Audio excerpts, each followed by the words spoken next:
Dan hari ini kita ingin mengambil beberapa ibrah. Apakah pelajaran yang kita dapat ambil daripada strategi yang disusun oleh baginda Rasul sallallahu alaihi wasallam ini? Syekh Sa'id Ramadan Al-Buti mengatakan dari peristiwa hijrah ke Habasyah kita dapat mengambil 3 pelajaran. Yang pertama, berpegang teguh dengan agama dan menegakkan sendi-sendinya merupakan landasan dan sumber bagi setiap kekuatan. Assalamualaikum warahmatullahi wabarakatuh.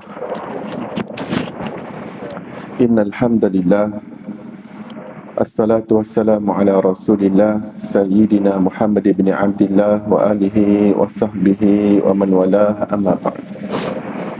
Subhanaka la ilma lana illa ma 'allamtana innaka antal alimul hakim. Rabbi syrah li sadri wa yassir li amri wahlul 'uqdatam min lisani yafqahu qawli. Allahumma salli ala sayyidina Muhammad al-Fatih lima ughliq wal khatim lima sabaq. Nasiril haqqi bil haqq wal hadi ila siratikal mustaqim wa ala alihi haqqa qadrihi wa miqdarihi al-azim. Allahumma anfa'na bima 'allamtana wa 'allimna alladhi ma yanfa'una. Allahumma faqihna fid din wa 'allimna at-ta'wil. Allahumma iftah 'alaina fathan qariba fi 'ulumil aqliyati wan naqliyah bi jahi sayyidina wa maulana Muhammadin khairil bariyah sallallahu alaihi wasallam. Alhamdulillahi rabbil alamin. Alhamdulillah, segala puji bagi Allah Subhanahu wa taala, pencipta 7 petala langit dan 7 petala bumi dan segala pembendaharaan. Yang berada di antaranya selawat dan salam ke atas Nabi junjungan besar kita, kekasih kita Nabi Muhammad sallallahu alaihi wasallam, dan ke atas ahli keluarga baginda, dan ke atas para sahabatnya, dan ke atas mereka yang mengikuti jalan mereka yang terdahulu dengan cara yang terbaik sehingga hari kiamat. Alhamdulillah, muslimin muslimat yang dirahmati Allah, pada malam ini kita sambung lagi dengan pengajian Sirah Nabawiyah dengan kitab Fiqhu Sirah yang dikarang oleh almarhum Al-Syahid Al-Syekh Muhammad Sa'id Ramadan Al-Buti rahimahullah. Mari kita bacakan ummul kitab dan hadiahkan kepada beliau dengan niat mudah-mudahan Allah kurniakan kita keberkatan ilmu, dibukakan kefahaman zahir dan batin, dan dicurahkan ke dalam dada kita seperti mana yang telah dilimpahkan ke dalam dada beliau bisirril Fatihah. Baik, pada pengajian yang lepas kita membincangkan berkenaan dengan hijrah yang pertama dalam Islam, iaitu beberapa orang sahabat Nabi sallallahu alaihi wasallam yang diperintahkan baginda Rasul untuk berhijrah ke Habasyah, sekarang di kawasan Ethiopia, di kawasan Afrika, benua Afrika, ya.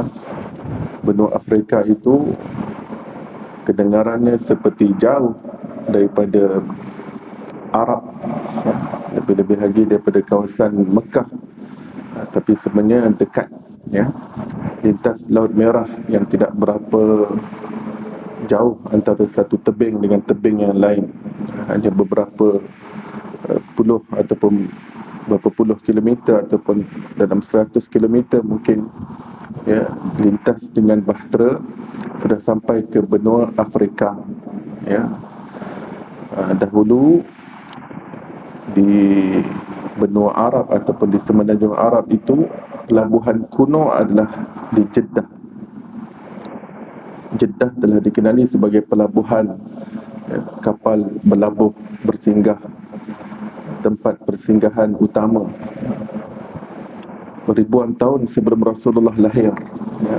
Jeddah sudah pun memang terkenal sebagai tempat entry port, ya, entry port untuk perdagangan, ya. Dan kapal-kapal orang Melayu dan catatan sejarah sudah sampai ke pelabuhan Jeddah sejak zaman dahulu kala, dan pertukaran barang berlaku di situ. Dan sampai sekarang Jeddah terus menjadi pelabuhan air sekaligus menjadi pangkalan udara sejak zaman penerbangan bermula. Di situlah airport pertama Saudi, ya. Sampai sekarang pun Jeddah terkenal dengan lapangan terbang antarabangsa. Ya.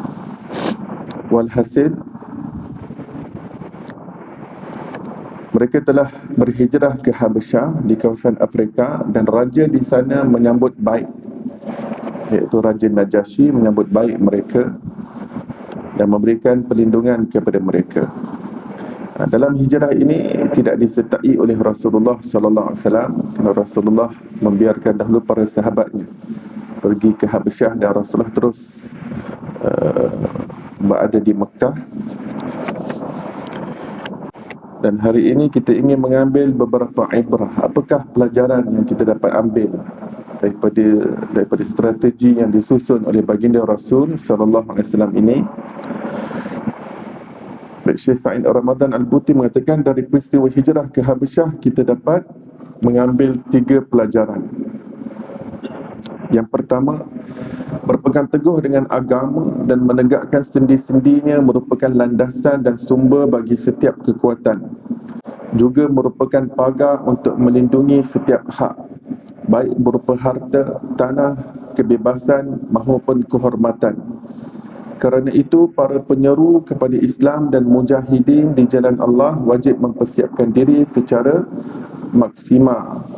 maksimum untuk melindungi agama dan prinsip-prinsipnya, serta menjadikan negeri, tanah air, harta, kekayaan dan kehidupan sebagai sarana untuk mempertahankan dan memancangkan akidah, sehingga apabila diperlukan dia siap mengorbankan segala sesuatu di jalannya. Jadi, pelajaran yang pertama itu demi agama, demi mempertahankan agama,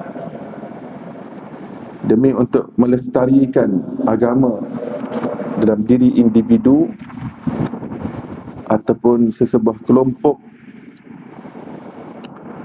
maka dia hendaklah sanggup berkorban walaupun meninggalkan tanah airnya sendiri. Jika dia perlu berpindah demi untuk menyelamatkan agamanya, maka perpindahan itu adalah sesuatu yang mulia di sisi Allah Subhanahu Wa Taala. Perpindahan itu dikira sebagai jihad fi sabilillah. Ya, jika dia duduk di suatu tempat yang mana dia menerima tekanan untuk mengamalkan agama dan untuk mempertahankan agama adalah sesuatu yang sukar, maka berpindah daripada tempat itu adalah sesuatu yang sangat dianjurkan dalam agama kita. Dia memerlukan pengorbanan, kerana mungkin yang ditinggalkan itu tempat untuk dia mencari pendapatan, tempat yang dia sudah biasa, mungkin dia membesar di situ, mungkin dia dilahirkan di situ, dan itu menjadi watan dan juga tanah airnya, tempat kelahiran, tempat tumpah darah. Tapi jika dia tak ada arah dalam membangunkan agama pada dirinya, dan dia ditekan dalam nak mengamalkan kehidupan beragama, dia dihimpit dengan penuh kesempitan, maka berpindah daripada tempat itu adalah alternatif yang terbaik. Dan ini ditunjukkan di dalam sirah Nabi Muhammad sallallahu alaihi wasallam. Demi agama, bukan demi harta, bukan demi kekayaan. Kerana agama adalah sesuatu yang sangat kita junjung. Bayangkan kalau kerana dunia manusia sanggup berpindah. Demi harta kekayaan manusia sanggup berpindah. Kalau mereka melihat ada lubang kesempatan, peluang pekerjaan di Dubai, mereka sanggup. Ada peluang yang baik di Abu Dhabi, sanggup pindah Abu Dhabi. Ada peluang yang baik di Qatar, tak apalah duduk tempat yang musim panasnya sangat hebat, meninggalkan Malaysia dan sambal belacannya, dia sanggup. Sebab apa? Sebab harta kekayaan. Bila dia memandang harta kekayaan itu sesuatu yang penting untuk dia teruskan kehidupan dia. Maka dia sanggup tinggalkan, walaupun ibu bapa dia duduk di Malaysia, dia sanggup bertahun-tahun duduk di luar. Ada peluang pekerjaan di Australia, hatta memetik anggur sekalipun saya sanggup pergi. Sebab harta. Lihat bagaimana manusia boleh berpindah kerana harta.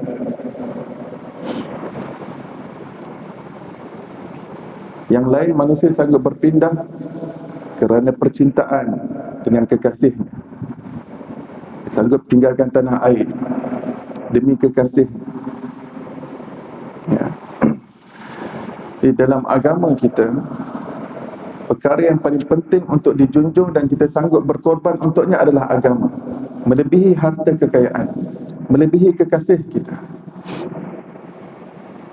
Lalu hijrah itu berlaku demi sesuatu yang sangat mulia di sisi Allah Subhanahu Wa Taala. Dan dia berhijrah kerana Allah dan kerana Rasul sallallahu alaihi wasallam, bukan kerana dunia dan bukan kerana kekasih yang ingin dinikahinya.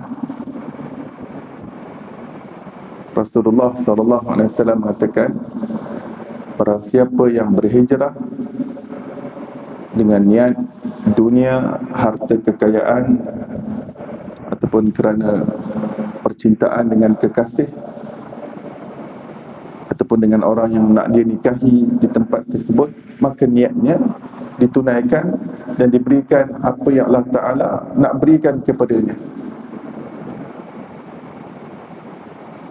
Hijrah kerana dunia, dia dapat dunia. Kalau Allah nak berikan kepadanya pahala dia tak dapat. Pahala hijrah.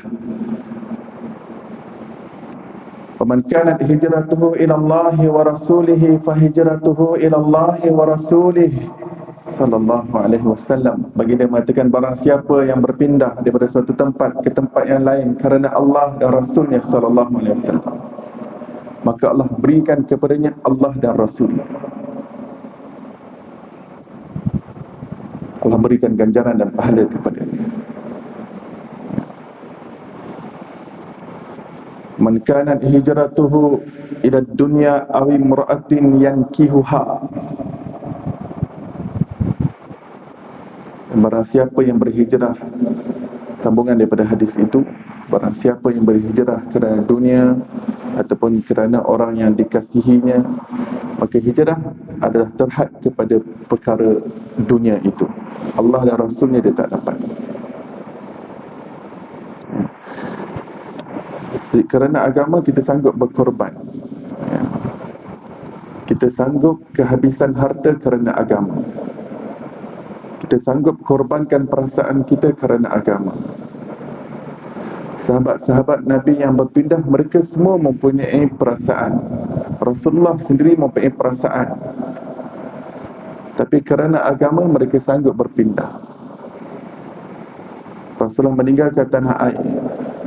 Lebih-lebih lagi orang Mekah, sudah tentulah mereka lah orang yang paling kuat pautan dengan tanah air berbanding seluruh manusia dengan tanah air mereka sendiri.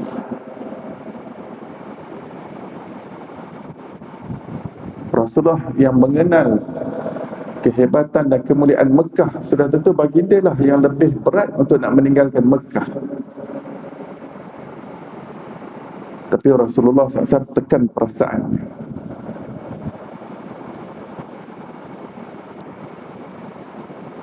Ketika hendak berhijrah ke Madinah, Rasulullah SAW bila keluar daripada kota Mekah, berpaling ke belakang melihat kepada Kaabah. Baginda SAW mengatakan, wahai Kaabah, kau tahu aku cinta padamu dan kau juga cinta padaku. Wahai Kaabah, engkau tahu betapa cintanya aku padamu dan kau juga tahu bagaimana dirimu cinta padaku. Kalau bukan kerana pengusiran kaumku, aku tidak akan tinggalkanmu Kaabah. Rumah Allah, Baitullahil Kaabah, binaan yang pertama didirikan di atas muka bumi untuk manusia beribadah kepada Allah Subhanahu Wa Taala. Itulah benjolan tanah yang pertama yang muncul di alam muka bumi ini, lalu membentuk benua-benua. Mana dalam riwayat menyatakan bahawa bumi ini pada asalnya diliputi dengan laut 100%,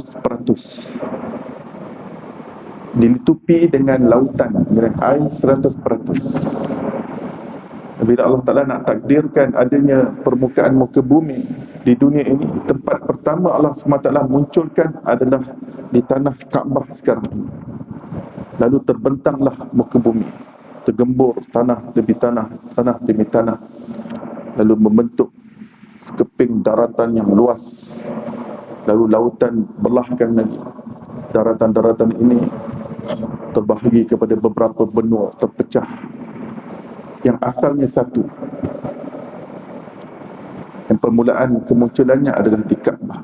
Di situ ada Zam-Zam, tempat air yang penuh diberkati.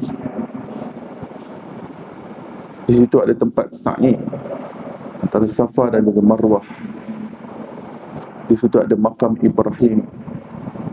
Kalau saya berada di kedudukan penduduk ahli Mekah, nak tinggalkan Mekah, Allahu Akbar.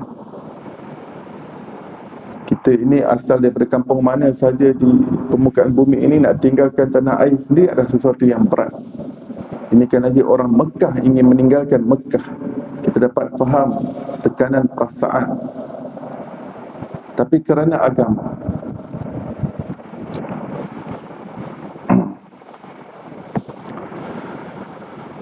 dan di sini menunjukkan bila seseorang berada di suatu tempat yang pemerintahnya bukan Islam, dan orang Islam tidak memegang tampuk pemerintahan, bermakna dia berada pada level rakyat jelata. Bukan saja rakyat jelata, bahkan ditindas kerana agama yang dianutinya. Maka berpindah daripada tempat itu adalah sesuatu yang disukai dan dianjurkan dalam agama kita.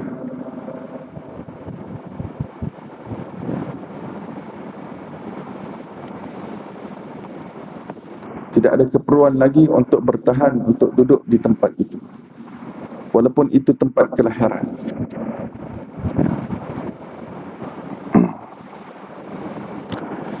Dan ini menunjukkan jika dia berada pada level rakyat jelata dan yang memegang pemerintahan adalah orang bukan Islam, dalam kes ini orang musyrik Quraisy Mekah yang memegang tampuk pemerintahan Mekah, Rasulullah bersama para sahabatnya adalah golongan yang ditindas sebagai rakyat jelata, dizalimi, dikejam.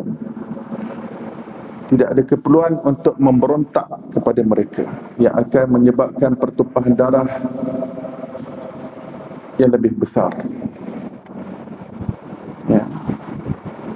Tidak perlu memberontak kepada pemerintah tersebut. Kalau tidak, dia akan menyebabkan fitnah yang lebih besar. Maka Rasulullah SAW memilih jalan keluar yang terbaik. Rasulullah apabila memilih strategi, baginda akan mengatur strategi yang terbaik, iaitu kita tinggalkan tempat kelahiran kita, kita tinggalkan tempat tumpah darah tanah air kita. Bismillah. Ya. Bukankah Rasulullah berada di pihak yang benar?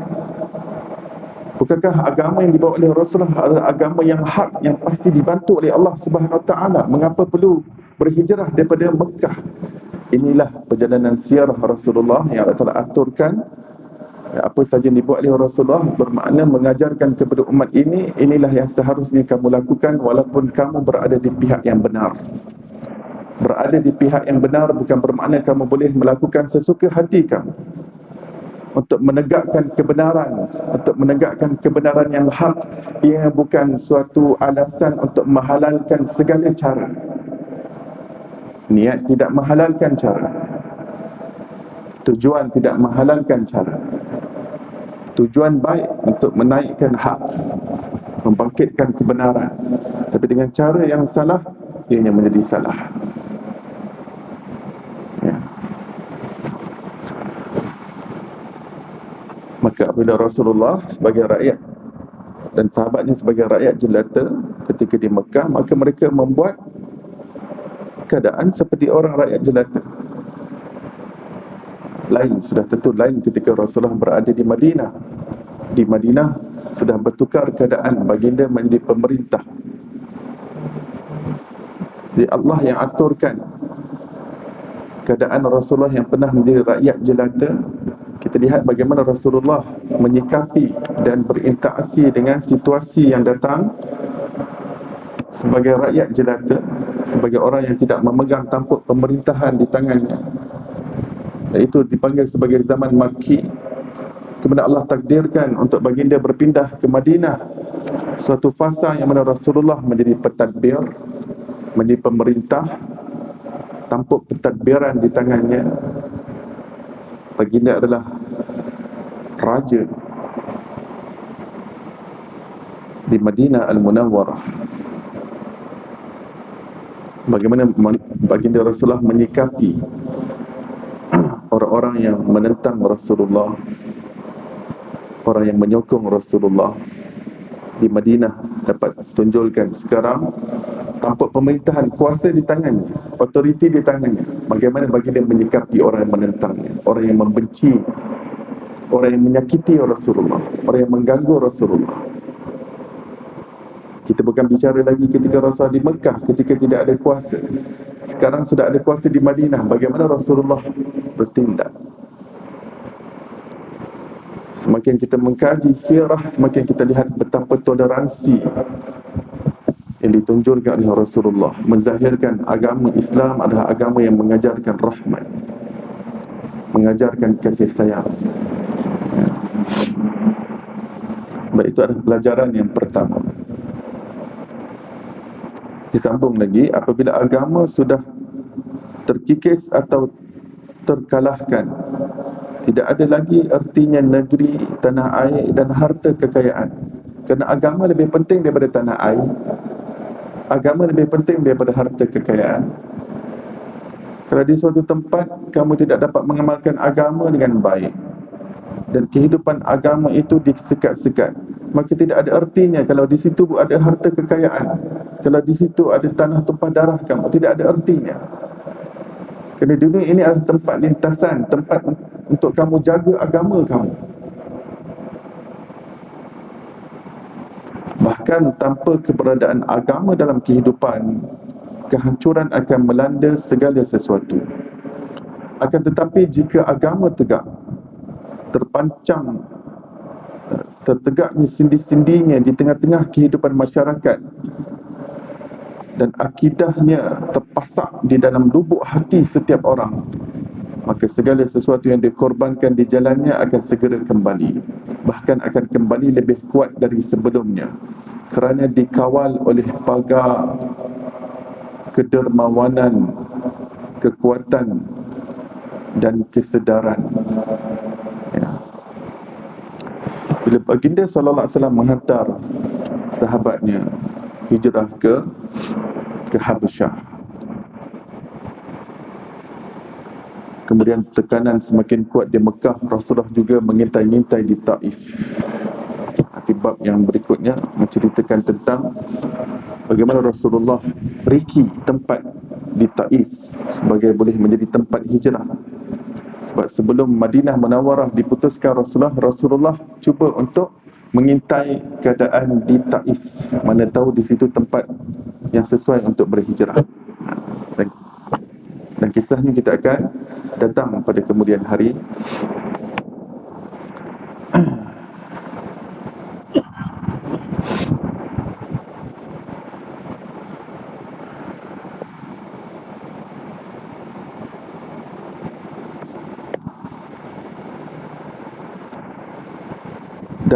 Dan hijrah-hijrah yang disusun oleh Rasulullah itu bukan bermakna Rasulullah kalah, tewas, mengaku kalah. Ya, tidak, Rasulullah tidak kalah. Rasulullah tidak mundur. Rasulullah undurkan diri daripada Mekah bukan bermakna Rasulullah mundur, kemunduran, bukan. Di situ ada kemajuan, di situ ada taktik, di situ ada strategi. Ya, apabila seseorang mementingkan sesuatu yang lebih utama untuk ditegakkan, iaitu agama dan akidah yang kuat, tauhid yang teguh dalam jiwa hamba, maka dia akan bangkit kembali dengan kebangkitan yang lebih kuat lagi, lebih kuat daripada awal-awal lagi, dengan terburu-buru ingin mendapatkan kemenangan.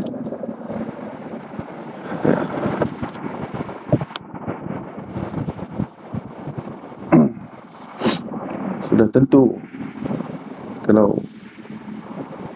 kalaulah ditakdirkan, kalau diandaikan Rasulullah SAW melancarkan peperangan ketika di Mekah dalam keadaan baginda mempunyai beberapa orang sahabat yang miskin, yang daif pada ketika itu, melawan penduduk kota Mekah, boleh jadi baginda SAW akan tewas di situ.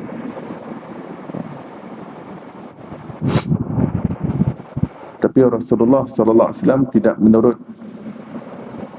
menurut nafsunya. Baginda menurut apa yang Allah Ta'ala perintahkan kepadanya.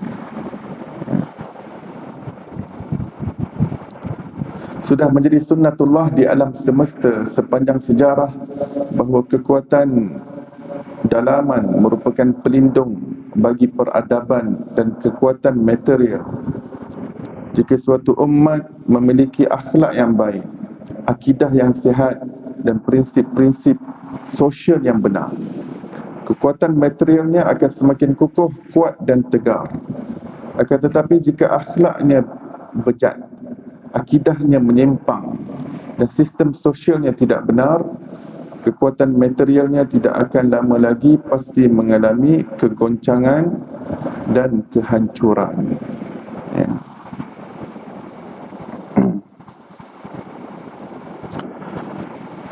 Telah menjadi sunnatullah, yakni sesuatu yang telah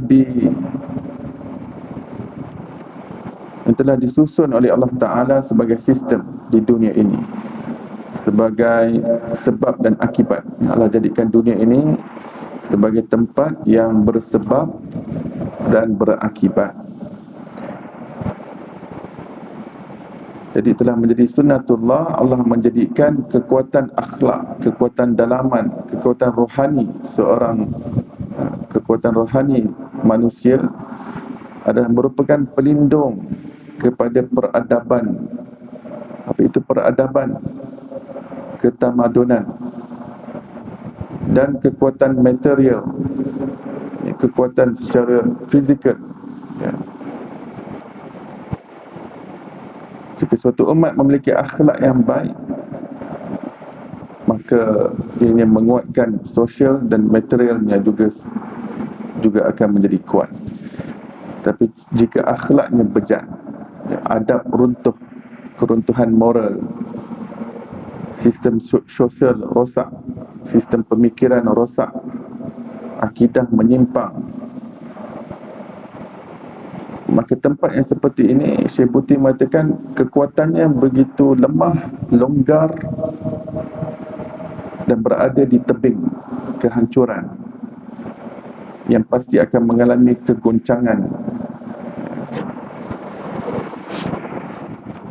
Di dunia barat,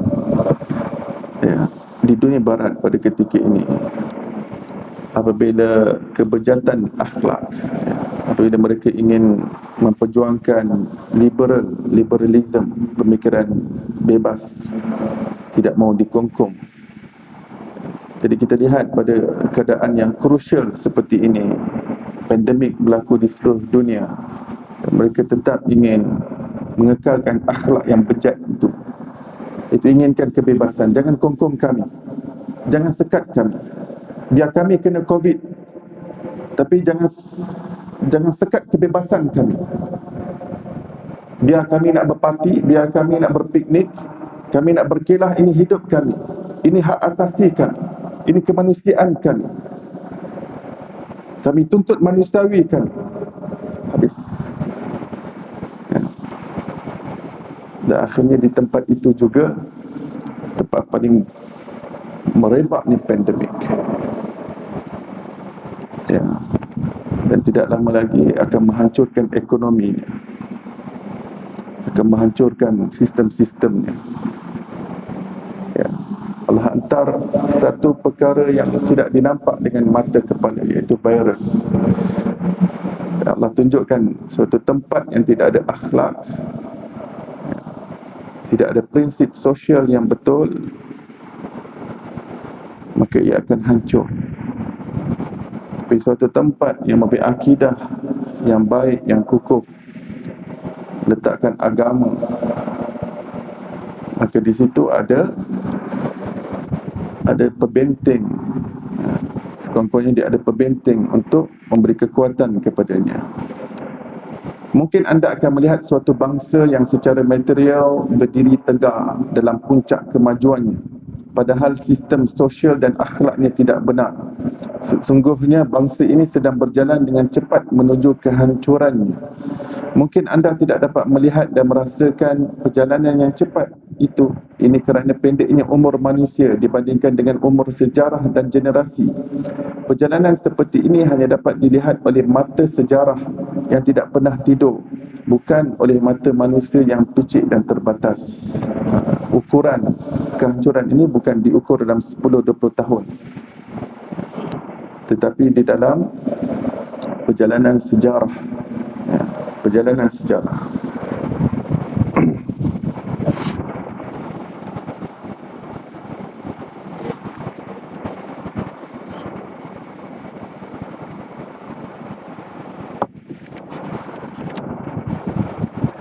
Negara Israel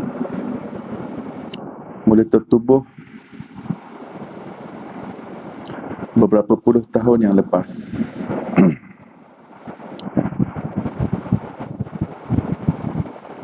Kurun ke-20, ya.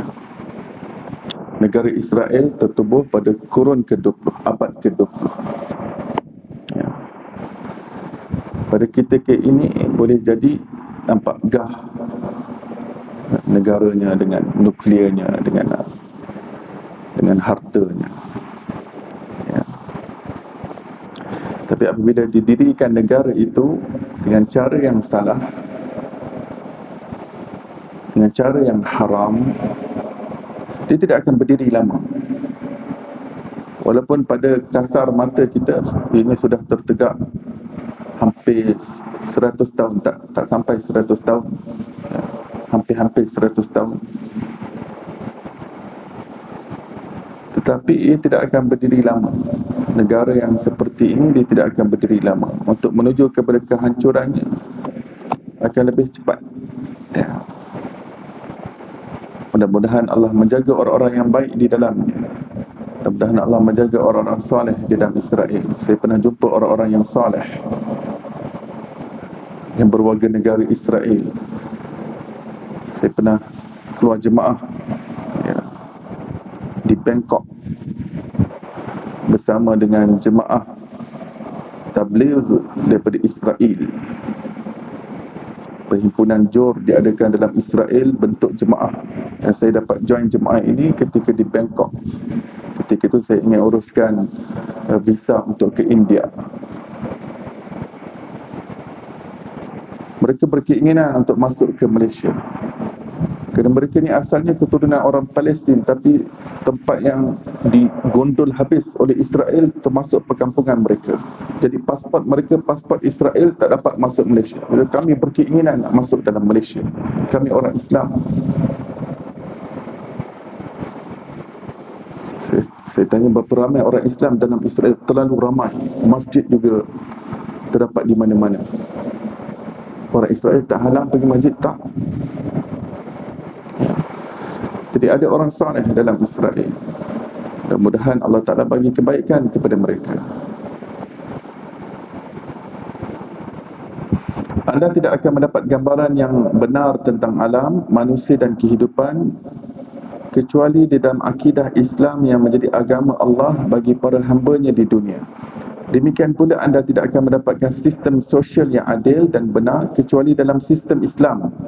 Pengorbanan inilah yang akan menjamin keselamatan harta, negeri dan kehidupan Muslim. Kerana itulah prinsip hijrah ini disyariatkan di dalam Islam. Rasulullah SAW memerintahkan para sahabatnya berhijrah dan meninggalkan Mekah serta menyaksikan penyiksaan yang dilancarkan kaum musyrik terhadap para sahabatnya, dan kerana khawatir akan terjadinya fitnah pada keimanan mereka.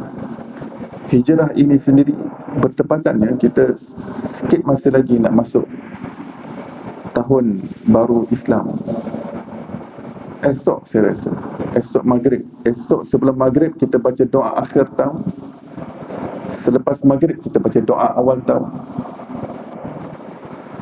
ataupun kedua-dua doa boleh dibaca selepas maghrib, tak semestinya sebelum maghrib. Ya. Kedua-dua doa akhir tahun ataupun awal tahun boleh dibaca sebelum maghrib pun boleh, kedua-dua doa. Ya. Saya difahamkan dalam Selangor ada 3 tempat dibenarkan untuk sambutan Ma'al Hijrah. Yang pertama Masjid Negeri Shah Alam, yang kedua Masjid Ampuan Jemaah Bukit Jelutong, dan yang ketiga Masjid Raja Haji Fisabilillah di Cyberjaya. Bertepatan, kena dengan tajuk kita. Hijrah ini sendiri merupakan salah satu bentuk siksaan dan penderitaan demi mempertahankan agama. Maksudnya ia suatu pengorbanan. Hijrah itu pengorbanan. Hijrah itu suatu mujahadah, ya, untuk mempertahankan agama. Ia bukan tindakan menghindari gangguan dan mencari kesenangan. Hijrah yang dilakukan Nabi ini bukan semata-mata nak cari kesenangan, nak cari keselesaan yang lebih di tempat lain. Bukan semata-mata nak menghindarkan gangguan semata-mata, tidak. Ada motif yang lebih besar di sebaliknya, iaitu menjaga agama mereka, supaya mereka kukuhkan agama dahulu. Sebarang kebangkitan di dalam Islam, ianya hendaklah dibangunkan rohaninya.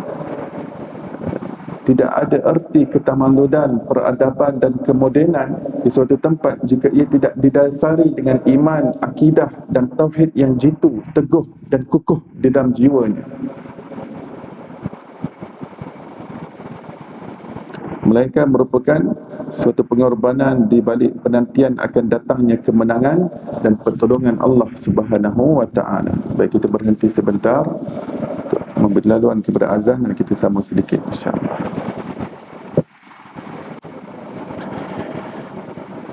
Tentu anda pun mengetahui bahawa Mekah pada waktu itu belum menjadi Darul Islam, kerana Mekah masuk di dalam Darul Islam ketika tahun ke-8 Hijrah. Seluruh Mekah berada di bawah tampuk pemerintahan Rasulullah pada tahun ke-8 Hijrah, pada peristiwa Fatah Mekah.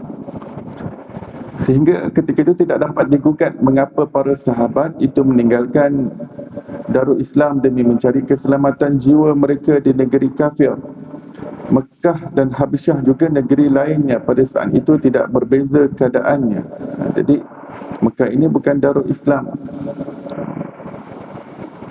Oleh kerana ketika itu sahabat pergi ke Habasyah, walaupun Habasyah itu pun negeri bukan Islam, tetapi rajanya menganut agama yang hampir mirip serupa dengan Islam, iaitu agama Nasrani, agama Kristian. Dan dia lebih bersikap terbuka, Raja Najasyi. Kerana itu negeri mana sahaja yang lebih memungkinkan bagi para sahabat melaksanakan agamanya dan berdakwah kepadanya adalah lebih patut dijadikan tempat tinggal untuk berpindah kepadanya. Dalam Islam, berhijrah dari Darul Islam memiliki 3 hukum, antaranya wajib, boleh ini maksudnya harus, dan haram. Ya. Beberapa tahun yang lepas saya pernah berjumpa dengan seorang rakyat Afrika, Afrika Selatan.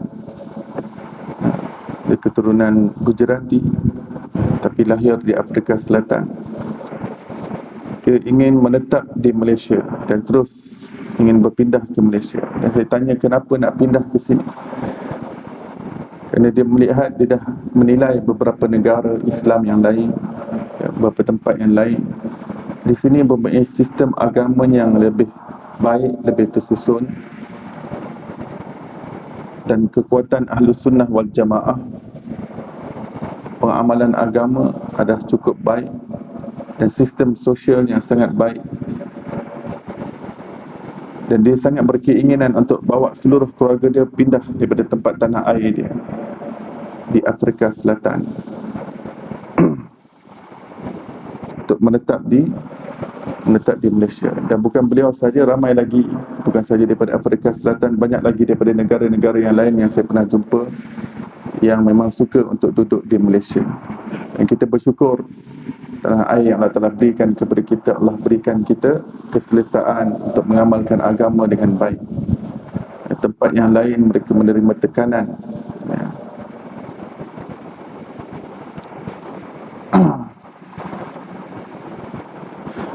Yang dikatakan wajib berhijrah dari Darul Islam adalah seorang Muslim yang tidak dapat melaksanakan syiar-syiar Islam seperti solat, puasa, azan, haji dan sebagainya di negeri tersebut.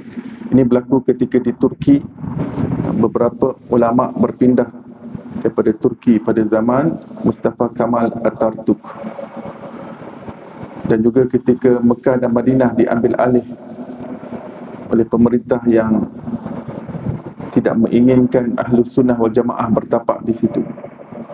Dan sejarah menyaksikan ramai ulama-ulama yang hebat berpindah daripada Mekah dan Madinah sendiri di tempat Darul Islam. Tetapi apabila pengamalan kepada agama yang benar disekat, maka untuk berpindah daripadanya adalah sesuatu yang dianjurkan, ya. Inilah sekelumit pelajaran yang pertama daripada hijrah ke Habasyah ini. Dan insyaAllah pada pengajian yang akan datang kita akan bincang pula pelajaran yang kedua dan yang ketiga daripada perpindahan para sahabat ke Habasyah, insya-Allah taala. Wassallallahu ala sayyidina Muhammadin wa ala alihi wasallam walhamdulillahi rabbil alamin. Jadi kita tangguh majlis kita dan tasbih kifarah dan surah wal asr. Subhanallah bihamdi, subhanakallah bihamdika, asyhadu an la ilaha illa anta wa astaghfiruka wa atubu ilaik. Bismillahirrahmanirrahim. Wal asr innal insana lafi khusr illa alladhina amanu wa amilus salihat wa tawassaw bil haqqi wa tawassaw bis sabr. Assalamualaikum warahmatullahi wabarakatuh.